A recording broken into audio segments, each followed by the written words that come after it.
Donc on continue avec le Rambam. Étude du jour, Sefer HaMizvot. Alors premier Eshvan 5786. Pardon. Alors commandement positif numéro 96. Il s'agit du commandement qui nous a été ordonné au sujet de l'impureté transmise par le cadavre des animaux. Ce commandement comprend l'impureté due au cadavre d'un animal et toutes les règles relatives à celle-ci. Je te rappelle en guise d'introduction ce qu'il faut avoir en mémoire au sujet de tout ce qui sera cité plus loin à propos des impuretés. Si nous comptons comme commandement positif les différentes catégories d'impuretés, cela ne signifie évidemment pas que nous devons nous souiller à leur contact, ni qu'il nous soit interdit de les toucher, de sorte qu'il s'agirait d'un commandement négatif. Au contraire, ce que nous voulons dire, c'est que la Torah déclare que celui qui entre en contact avec telle ou telle catégorie d'impureté devient impur, ou bien que tel objet rend impur de telle manière celui qui entre en contact avec lui. Tout cela constitue un commandement positif. En d'autres termes, cette loi que nous sommes tenus d'observer est un commandement en vertu duquel nous devons déclarer impur celui qui entre en contact avec telle chose de telle manière. Mais si c'est d'une autre manière, il ne devient pas impur. Le fait de devenir effectivement impur constitue un choix. Ce qui le veut dire. Ce qui le veut devient impur, sinon il ne le devient pas. Le Sifra s'exprime ainsi: vous ne toucherez point à leur cadavre. Un homme qui a touché un cadavre d'animal est-il passible de la bastonnade? La Torah précise: ceux qui suivent vous rendront impurs. Est-ce à dire que celui qui voit un cadavre d'animal doit y toucher et en devenir impur? Évidemment non, puisque la Torah dit: vous ne toucherez pas à leur cadavre. Comment concilier ces deux textes? On ne peut que répondre qu'il s'agit d'une chose facultative. C'est pourquoi le commandement consiste en ces prescriptions qui nous ont été données. Celui qui y touche devient impur et est donc soumis à toutes les prescriptions des personnes impures, être exclu du camp de la présence divine, ne pas consommer de choses consacrées, ni toucher et autre chose analogue. Voilà en quoi consiste le commandement: celui qui devient impur en touchant telle chose ou en se trouvant dans sa proximité de manière définie. Il faut garder cela en mémoire à propos de toutes les sortes d'impuretés. 3 prakim.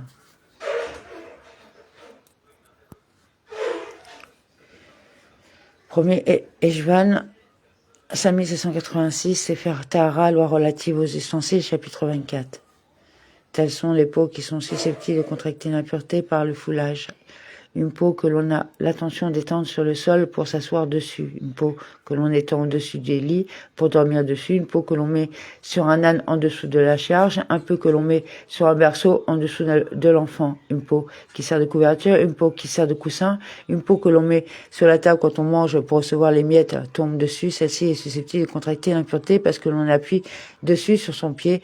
Une peau que ça, celui qui s'érante le lin quand il fait son travail, une peau qui porte l'ânier sur lui, la peau que le porteur met sur son épaule quand il porte une charge, la peau que le médecin met sur ses genoux quand il ouvre les plaies pleines de pus, parce que toutes ces peaux sont utilisées pour s'asseoir dessus, et la peau que l'on met sur la poitrine d'un enfant pour éviter que sa salive qui coule n'abîme ses vêtements, et la peau que l'on met sur la poitrine durant la moisson du fait de ventre chaud, et la peau dans laquelle les vêtements sont enveloppés, et la peau cousue dans un coffre où l'on met les vêtements parce que toutes celles-ci peuvent être retournées pour s'asseoir sur l'autre côté.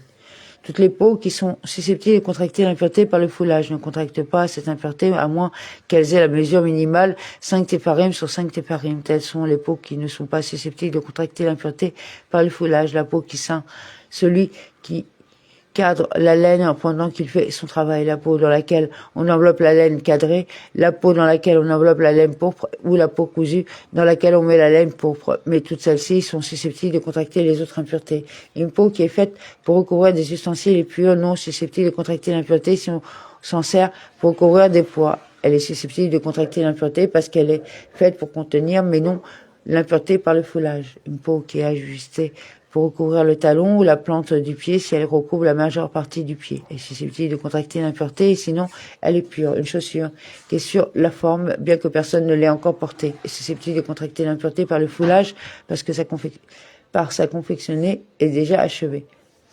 Toute peau qui est de nature à être susceptible de contracter l'impureté par le foulage, c'est-à-dire que l'on peut s'en servir pour s'asseoir ou s'étendre.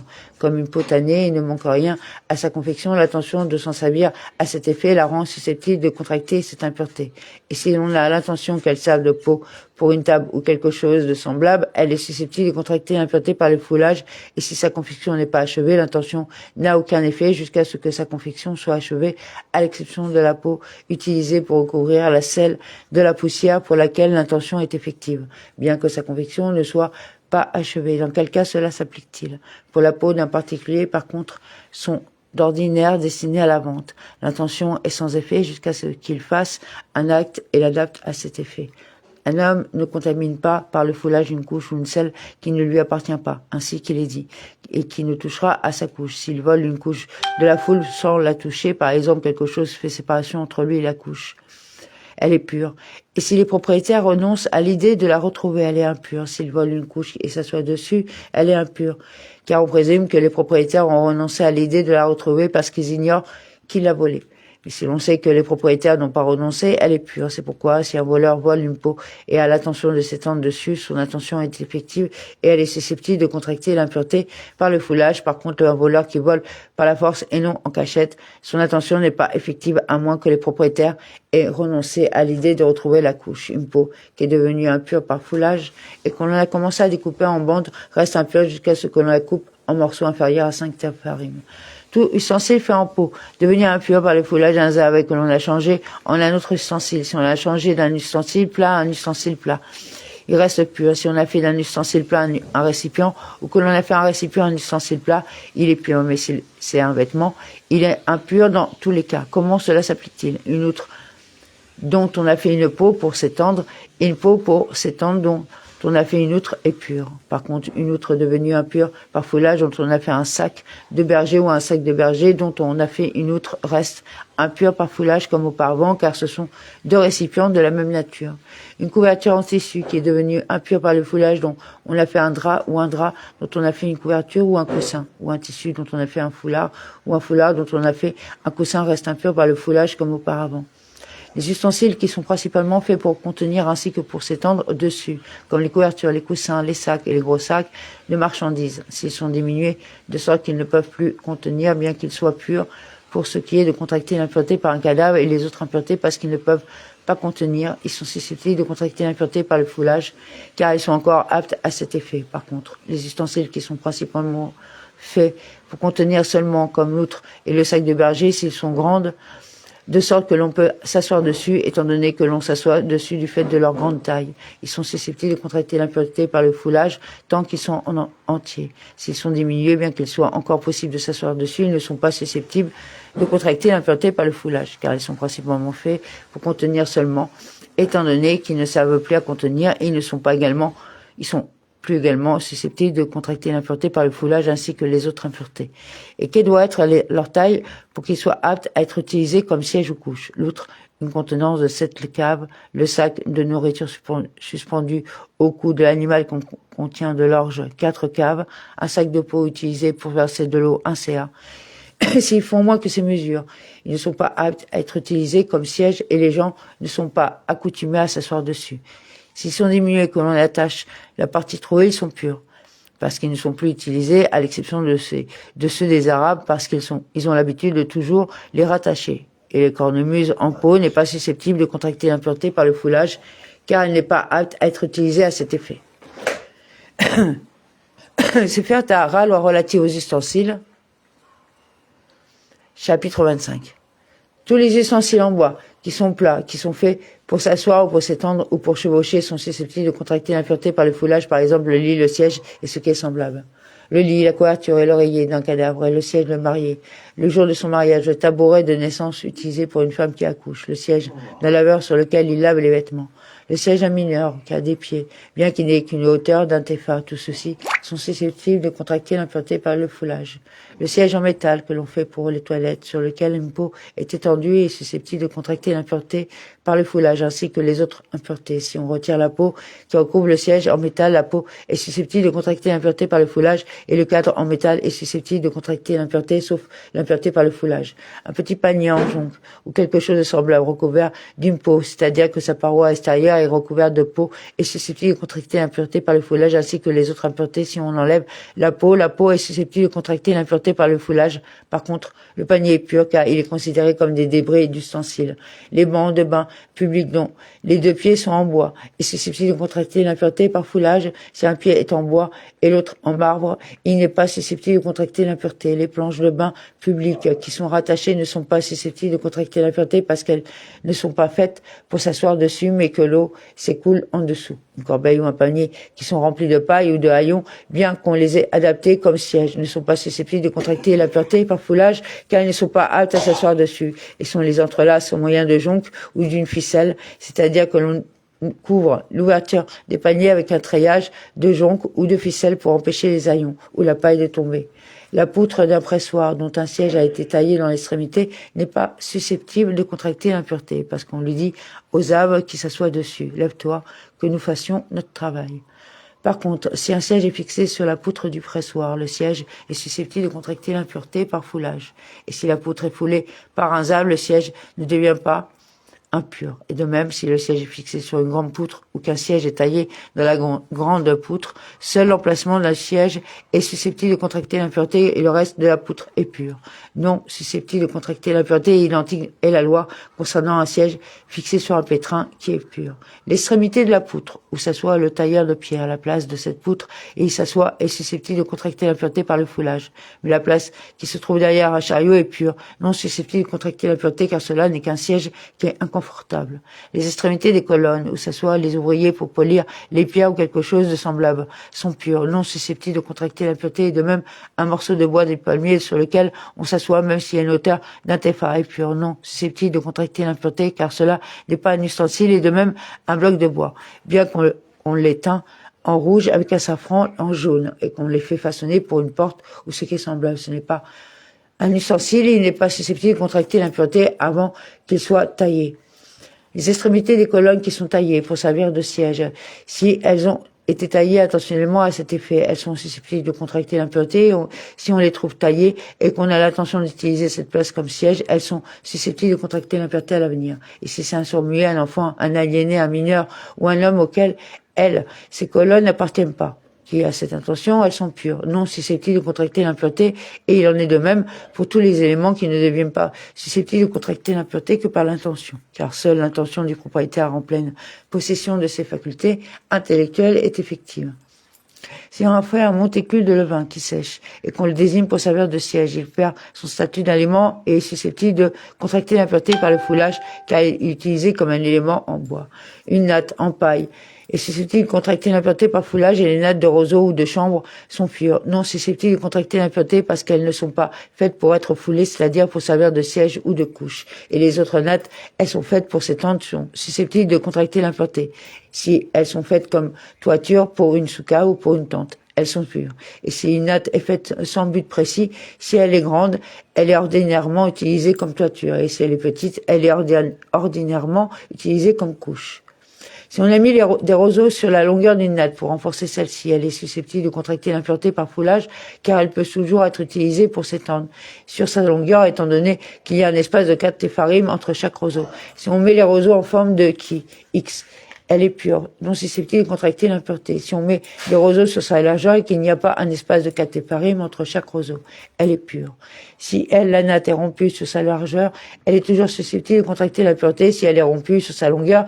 S'il reste 3 nœuds de 6 tépharim en tout, soit 2 tépharim entre chaque nœud, elle est toujours susceptible de contracter l'impureté. S'il reste moins que cela, elle est pure, non susceptible de contracter l'impureté. Et de même, si on défait les nœuds, elle est pure. La natte n'est pas susceptible de contracter l'impureté, même par le foulage, avant que sa confection soit achevée et qu'elle soit coupée, ses extrémités soient coupées comme nous l'avons expliqué.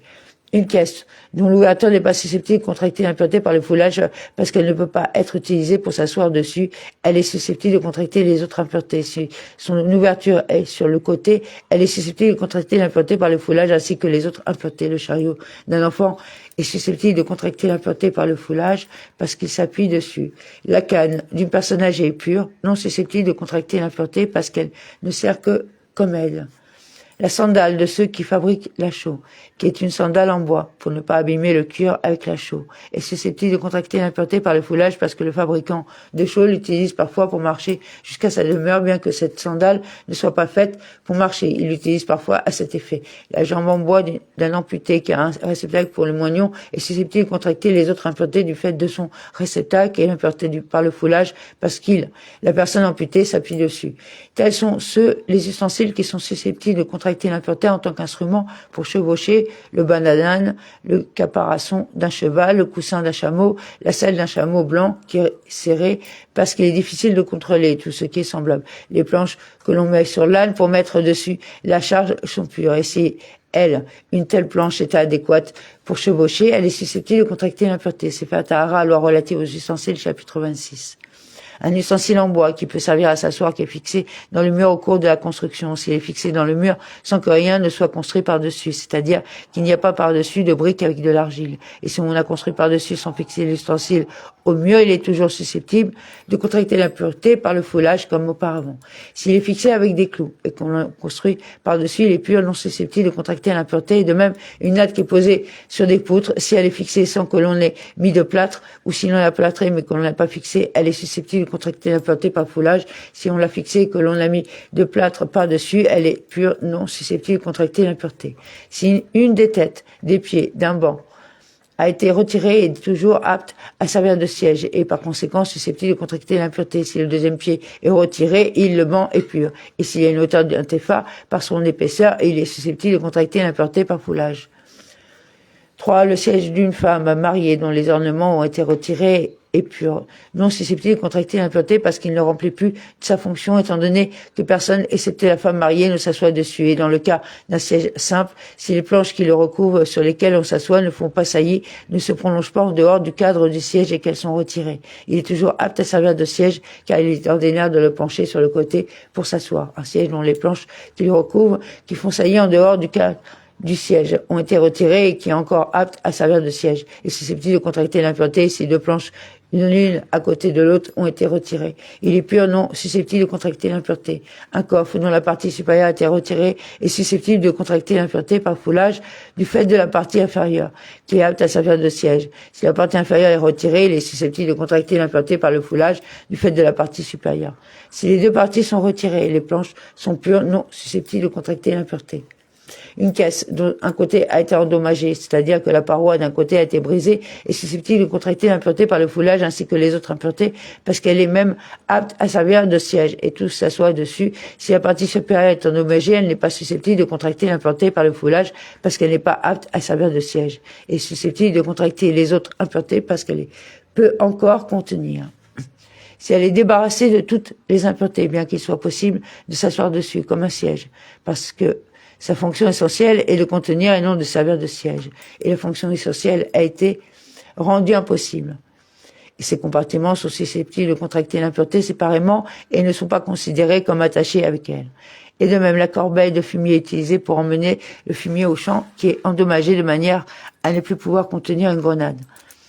Bien qu'elle soit apte à servir de siège, est pure, non susceptible de contracter l'impureté parce que sa principale fonction est de contenir. Étant donné que sa fonction principale est rendue impossible, sa fonction accessoire n'est pas prise en compte. Une auge en bois utilisée pour faire le malaxage du mortier pour la construction ou du gypse, bien qu'elle soit susceptible de contracter les autres impuretés, n'est pas susceptible de contracter l'impureté par foulage. Et celui, le pétrin, qui est utilisé pour pétrir la pâte, qui a une contenance comprise entre 2 logs et 9 caves. Il se fend au point que l'on peut plus se laver le pied du fait de la fente, est susceptible de contracter l'impureté par le foulage parce qu'il est destiné à être retourné pour s'asseoir dessus, selon sa taille et sa fente. Si on l'expose à l'appui au point qu'il gonfle, de sorte que la fente se bouche, il n'est pas susceptible de contracter l'impureté par le foulage parce qu'il peut servir à pétrir. Et son but premier est de servir à pétrir. Et il est susceptible de contracter les autres impuretés si on l'expose de nouveau au vent de l'Est et que la fente est ouverte. Il redevient susceptible de contracter l'impureté par le foulage, il n'est pas susceptible de contracter les autres impuretés.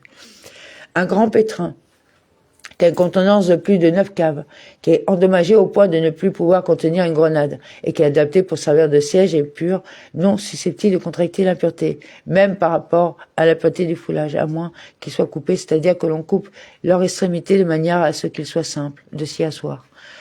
car l'intention n'est pas effective pour une grande auge, qui a été diminuée à moins qu'on y fasse un acte. Si on en fait un auger pour un animal, bien qu'on l'ait fixé au mur, il est susceptible de contracter toutes les impuretés, excepté l'impureté par foulage. Un lit dont les 2 planches longues ont été retirées sans être brisées, après qu'il soit devenu impur, et de nouvelles planches longues ont été placées sans que les cavités au niveau des supports du lit dans lesquels sont insérées de longues planches aient été changées, et les planches nouvelles ont été brisées. Le lit reste toujours impur parce qu'il est facilement possible de remettre les anciennes planches. Si les anciennes planches sont brisées, le lit est pur, non susceptible de contracter l'impureté parce que son état est déterminé suivant les anciennes planches. Si un lit est impur par foulage et qu'une courte planche et 2 pieds sont retirés, il reste impur parce qu'il a encore la forme d'un lit. Si une longue planche et 2 pieds sont retirés, le lit est pur, non susceptible de contracter l'impureté. Si on coupe 2 supports du lit au coin opposé et que l'on coupe un tépha de 2 pieds, si l'on réduit tous les pieds à moins d'un tépha, de sorte que le lit est à moins d'un tépha du sol, le lit est considéré comme cassé et pur, non susceptible de contracter l'impureté. Si une planche longue d'un lit impur par foulage est cassée et qu'on la répare, le lit garde le statut de paire d'impureté comme auparavant. Si la deuxième planche longue est cassée et qu'on la répare, le lit est débarrassé de l'impureté par foulage, mais est impur pour avoir été en contact avec un élément impur par foulage. Si la deuxième longue planche se casse avant que l'on répare la première, le lit est pur. Un lit qui était impur par foulage ou par une autre impureté et dont une moitié soit une longue planche, une petite planche et 2 pieds, a été volé ou perdu ou qui a fait l'objet du partage de frères comme héritage ou d'associés, est pur même si toute la structure est intacte parce qu'il est considéré comme un ustensile ayant été brisé. Si les moitiés sont rassemblées, le lit est susceptible de contracter l'impureté à l'avenir, mais il ne reprend pas son ancien statut d'impureté. Cela ressemble au cas de celui qui a confectionné un ustensile avec les débris d'un ustensile devenu impur. Celui-ci, l'ustensile ainsi confectionné étant pur et susceptible de contracter l'impureté à l'avenir. Un lit dont les différentes parties ont été débarrassées, s'il reste une longueur de planche et 2 pieds ou une courte planche et 2 pieds, les parties restées dans la structure sont susceptibles de contracter l'impureté parce que l'on peut les appuyer sur un mur et dormir dessus. Un lit qui est entièrement devenu impur si les différentes parties sont immergées une à une dans le bain rituel, il est pur. Quand on démonte un lit pour l'immerger dans le bain rituel, celui qui touche aux cordes est pur. Amen.